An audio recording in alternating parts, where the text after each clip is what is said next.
راوند لپاره یا د ماشومانو لپاره او ډیټا یې آن وي موبایل یوز کوي نو هغوی لپاره دغه سیټینګ په موبایل کې لازمي وکړئ. نو دې نه وروسته بیا د موبایل ته هېڅ قسمه غلط تصویران یا غلطې ویډیوګانې به بالکل نه راځي. صحیح ده. نو راځئ د موبایل سکرین ته دغه سکرین درته ښایم ډېره په اسانه سره به تاسو څه وکړئ دلته به راشئ دې ګوګل ته. ټیک ده. په ګوګل باندې به کلیک وکړئ. په ګوګل کې به لاندې راشي تاسو دغه کم 3 ډاټ تاسو ته ښکاري که نه په دې 3 ډاټ باندې به کلیک وکړئ.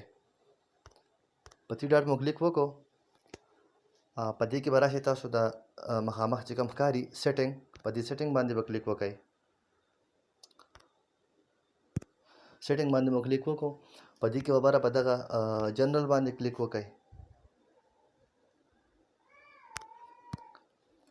ښه جي په دې کې تاسو سره صرف یو سیټینګ دی. ټیک ده. او هغه سیټینګ چې کوم دی هغه ان کول دي. ټیک ده. اوس زما سره دا سیټینګ د مخکې نه آن دی. تاسو وګورئ دغه سیف سرچ تاسو ته ښکاري. نو اوس چې دا په کوم موډ کې دی